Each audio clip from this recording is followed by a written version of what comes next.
Hello, welcome to the dot diaries with another mini blog. আজকে থেকে আগামী 10 দিনের জন্য আমাদের কলেজ বন্ধ।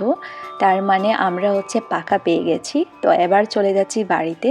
আর এই বাড়িতে যাওয়ার আনন্দটুকু তারাই উপভোগ করতে পারবে যারা আমাদের মতো হোস্টেলে থাকে। খুব সকাল বাড়ি যাব বলে প্ল্যান করেছি, কিন্তু এখন বেজে গেছে 9টা। কিছু আর করার নেই, লেট হতেই থাকে। আমার বান্ধবীরা আমাকে এগিয়ে নিয়ে যাচ্ছে, কারণ আমার 4-5টা ব্যাগ হয়ে যায় সবসময় যাওয়ার বেলা। তো ওরা আমাকে একদম গেট অবধি এগিয়ে দিয়েছে। তারপর আমি একটা সিএনজিতে উঠে তারপর আমি উঠে গেলাম বাসে। আর বাসে ওঠার পর এত সুন্দর সুন্দর দৃশ্য আমি দেখেছি যা বলার মতো না। এত সুন্দর লাগছিল চারপাশটা, মানে আমি জাস্ট কি বলবো, মনে হচ্ছে আমি বাসে উঠেছি আর চলে আসলাম। আজকে আমি খুব বেশি এনজয় করেছি।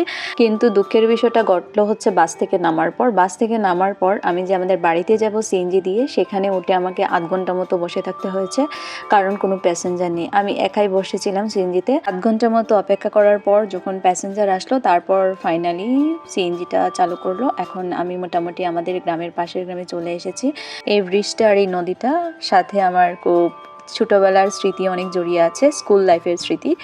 অনেক সময় এই ব্রিজ দিয়ে হেঁটে হেঁটে স্কুলে গিয়েছি, সেটা অনেক বৃষ্টির দিনে। তো আমার সাথে যে ছিল তারা বলতে পারবে, এই মোমেন্টটা আমি যখনই এই রাস্তা দিয়ে যাই তখনই আমার মনে পড়ে যায়। আমার রোদ জলমলে দিন সবসময় ভালো লাগে, আমি খুব বেশি উপভোগ করি, কারণ আমার কাছে গ্রীষ্মকাল শীতকালের চেয়ে ভালো, কারণ শীতকালে আমাকে প্রচুর ভোগায়। পাশটা পুরো চকচক করছে। এই সৌন্দর্যগুলো উপভোগ করার জন্য গ্রামের চেয়ে বিকল্প কিছু নাই।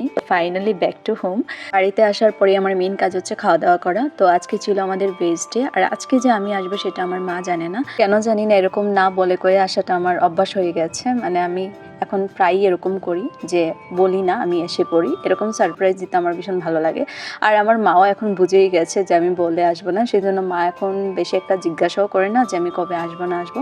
তো আজকে আমাদের বাড়িতে রান্না হয়েছিল কাঁকরোল সেদ্ধ, তারপরে যেটা আমি মাখিয়েছিলাম, মা বলেছিল মাখাতে। আর এই কাঁচা লঙ্কা দিয়ে সরিষার তেল দিয়ে কাঁকরোল সেদ্ধ খেতে খুবই ভালো লাগে। তার সাথে গরম গরম ভাত, আর সাথে ছিল করলা ভাজি এবং সবজি। তো পুরো পেট পুরে আমি খেয়ে নিলাম। এখন আমি খাওয়া দাওয়া করে একটু হাঁটতে আসলাম।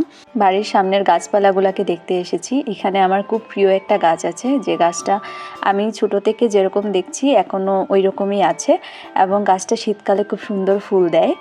এই পাশেই গাছটা, এই যে এটা গন্ধরাজ ফুলের গাছ। এটা আমার খুব প্রিয় একটা গাছ, এবং এটার কোনো পরিবর্তন তেমন একটা হচ্ছে না, মানে তেমন একটা বড় হচ্ছে না, ছোটো থেকে যেরকম দেখছি এরকমই আছে।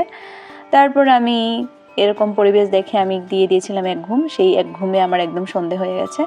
আজকের ভিডিওটা এই পর্যন্তই। আশা করছি আপনাদের ভালো লেগেছে। যদি ভালো লাগে অবশ্যই লাইক করে দিবেন। Thank you so much for watching this video with my বক বক।